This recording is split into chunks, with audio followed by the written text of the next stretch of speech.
Tamil Nadu package చూసుకుంటే మనము రామేశ్వరంలో ఉంటాం అనమాట. సో రామేశ్వరంలో అర్లీ మార్నింగ్ అక్కడ స్నానాలు ఉంటాయి.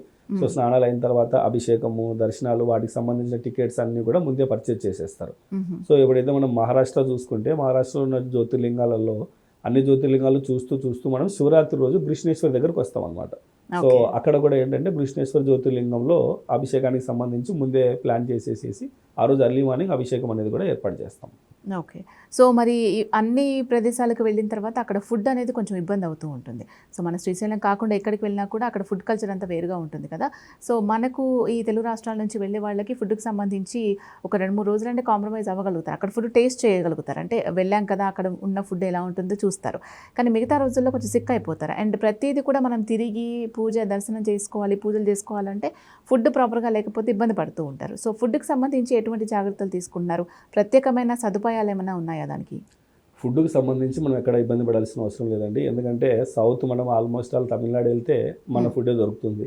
సో మహారాష్ట్ర బస్ ప్యాకేజ్ ఏదైతే మనం డిస్కస్ చేసామో ఆ బస్తో పాటు ఒక సపరేట్ కిచెన్ టీమ్ అనేది ఫాలో అవుతుంది అనమాట. సో వాళ్ళు ఉన్నటువంటి 8 days కూడా కంప్లీట్ మన భోజనమే, అంటే మన తెలుగు వాళ్ళే వంట వాళ్ళు వెళ్ళి వాళ్ళకు ఫుడ్ అనేది ఏర్పాటు చేస్తారనమాట. సో కాశీ ప్యాకేజ్ వాళ్ళు ఎప్పుడైతే వెళ్తారో, సో కాశీకి సంబంధించి ఏ ప్యాకేజ్ వాళ్ళు చూసుకున్నా సరే అక్కడ వంట వాళ్ళు వెళ్తారు. సో వాళ్ళకి ఫుడ్ అంతా కూడా మన తెలుగు భోజనమే దొరుకుతుంది అనమాట.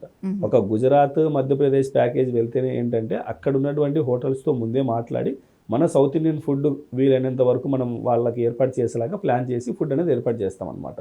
సో ఎప్పుడైతే మనం హోటల్స్లో ఫుడ్ ఏర్పాటు చేస్తున్నామో, లైక్ తమిళనాడు కానివ్వండి, గుజరాత్ కానివ్వండి, సో మన టేస్ట్ వచ్చేలాగా అక్కడ ఉన్నటువంటి చెఫ్స్తో మాట్లాడి హోటల్ వాళ్ళతో డిస్కస్ చేసి ఫుడ్ అనేది ఏర్పాటు చేస్తాము.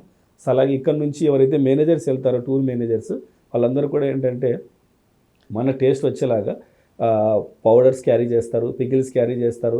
అలాగే రైస్ కూడా, ఎందుకంటే ఇప్పుడు అక్కడికి వెళ్తే బాస్మతి రైస్ ఉంటుంది. సో ఆ రైస్ మనం తినలేమన్న ఉద్దేశంతో ఇక్కడ నుంచే మనం ఏమైతే రైస్ తీసుకుంటామో సోనా మసూర్ రైస్, ఆ రైస్ ప్యాకెట్స్ కూడా క్యారీ చేసి అక్కడ ఫుడ్ అనేది కంప్లీట్ మన టేస్ట్ వచ్చేలాగా ఏర్పాటు చేస్తారనమాట.